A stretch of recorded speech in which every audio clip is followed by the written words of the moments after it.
নমস্কার বন্ধুরা, আমি প্রসেনজিৎ সেন সেনগার্ডেনের পক্ষ থেকে আবার চলে এসেছি আপনাদের সামনে।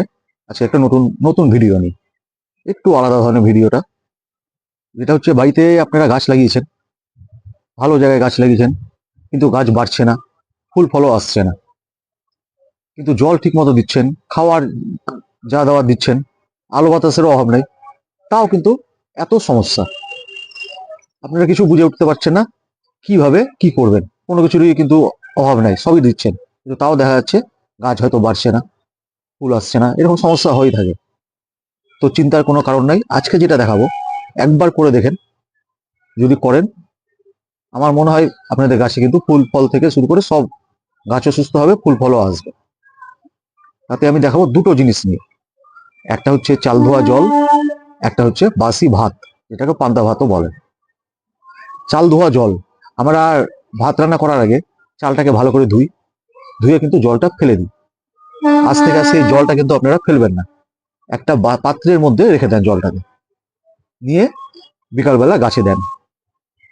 কারণ সেই জলটার মধ্যে কিন্তু আছে শ্বেত সার, আর কি আছে ওর মধ্যে, কিন্তু অনেক ভিটামিন আছে, খনিজ পদার্থ আছে, অ্যামিনো অ্যাসিড আছে।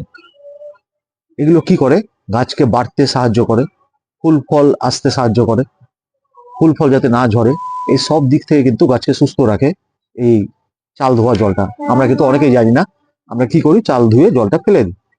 আজ থেকে বন্ধ করেন, চাল ধোয়া জল সব সময় রেখে দেন, বাড়িতে বলে দেন একটা পাত্র রেখে দিবেন, চাল ধুয়ে কিন্তু সেই জলটাকে রেখে দেন। আপনারা দিয়ে দেখেন একবার কি হয়, কদিন দিয়েই দেখেন না। একটা গেল। আর একটা হচ্ছে ভাত। ভাত তো আমরাও খাই, আমরা তো ভাতের সঙ্গে ডাল দিয়ে, তরকারি, মাছ মাংস দিয়ে খাচ্ছি, আমাদের শরীর হচ্ছে। একবার গাছকে খাইয়ে দেখি কি হয়। গাছকেও তো খাওয়াতে পারি, হয়তো গাছকে আমরা মাছ মাংস শাকসবজি দিয়ে খাওয়াতে পারলাম না, তাকে একটু আলাদা প্রসেসে খাইয়ে দেখি। এমন হতে পারে সেই ভাত খেয়ে আমাদের মতো গাছেরও শরীর হতে পারে, ঠিক কি না? কিন্তু প্রসেসটা একটু আলাদা।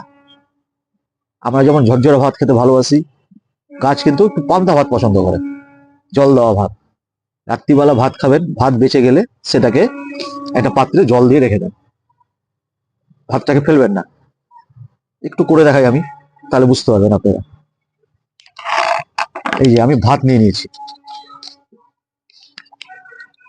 এরকম ভাত নিয়েছি, ভাতটাকে আমি এর মধ্যে দিলাম। দিয়ে প্রথমে এর মধ্যে জল দিবেন, একটু জল দিয়ে দিলাম ভালো করে। জল দিয়ে কিন্তু একটু ভালো করে আগে নাড়তে হবে, এইভাবে একটু ভালো করে নেড়ে নেন। এইভাবে কিছুক্ষণ ভালো করে নাড়বেন। নাড়ার পর এর মধ্যে দিব আমি 8 থেকে 10টা রসুনের বাটা। রসুন থেতলে নেন কিংবা বেটে নেন, 8-10 কোয়া কি 12 কোয়া হলো কোনো অসুবিধা নেই।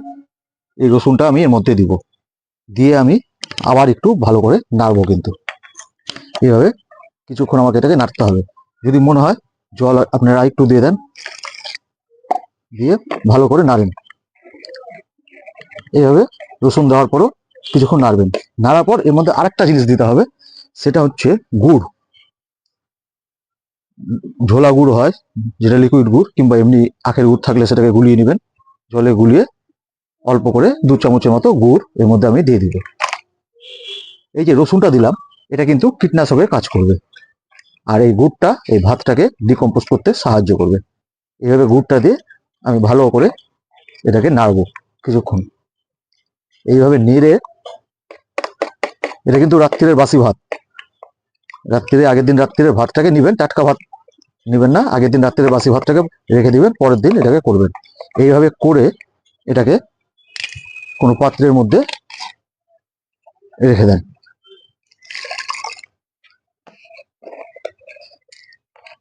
এইভাবে আমি পাত্রের মধ্যে এটাকে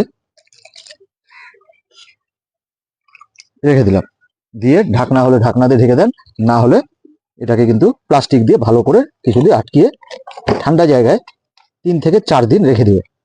এইভাবে মুখ বন্ধ করে আমি কিন্তু এইভাবে 3 থেকে 4 দিন রেখে দিতে হবে আপনাকে। রেখে দিলে তারপর আমি দেখাচ্ছি, আমার একটা আগে থেকে করা ছিল, এটাকে আমি এইভাবে 4 দিন রেখে দেবো। আমি 4 দিন আগে করে রেখেছি। এই যে ভাত আমার এটা কিন্তু এরকম হয়ে গেছে। এই ভাতটাকে একটু ভালো করে নাড়িয়ে নিতে হবে। 4 দিন আগেকার আমার মোটামুটি গলে গলে যাওয়ার মতো হয়ে গেছে। এবার কি করতে হবে, এই ভাতটাকে আমার এটা রেডি, এটাকে আমি গাছে কি করে দিব? গাছকে তো খাওয়াতে হবে। কি করে খাওয়াবো গাছকে? এর মধ্যে কিন্তু মাছ মাংস তরকারি কিচ্ছু নাই। আমরা যেমন ধরেন ভাত খাচ্ছি মাছ মাংস তরকারি ডাল দিয়ে, গাছ কি খাচ্ছে? একটু দেশি রসুন আর একটু কিন্তু আখের গুড়, এটাই কিন্তু পছন্দ করে। এইভাবে দিতে হবে। দেওয়ার আগে গাছে সবসময় দেওয়ার আগে একটু গাছে কিন্তু গোড়া খুঁড়ে নেবেন। আমি দেখাচ্ছি এই গাছটাকে, এই গাছটার গোড়া কিন্তু আমি ভালো করে আলগা করে খুঁড়ে নিয়েছি। খুঁড়ে নিয়ে মাটিগুলোকে একটু সাইড করে দিবেন। মাটিগুলো সাইড করে দিয়ে, এটা আমার বনসাই, অশ্বত্থ গাছের বনসাই। এবার কি করবেন, এই যে শুধু ভাত নেবেন,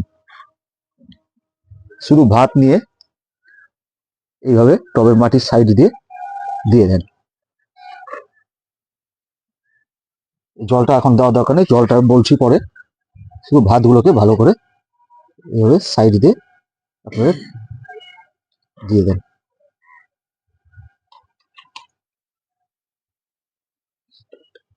এই ভাত দিয়ে, ভাত দেওয়া হয়ে গেল, দিয়ে আমি মাটি দিয়ে কিন্তু হালকা করে আবার ঢেকে দিব চারিদিক।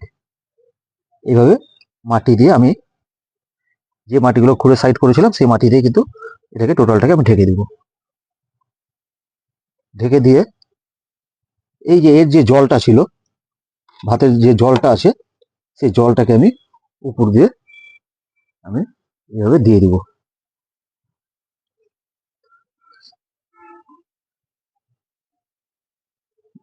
এইভাবে দিয়ে দিলাম।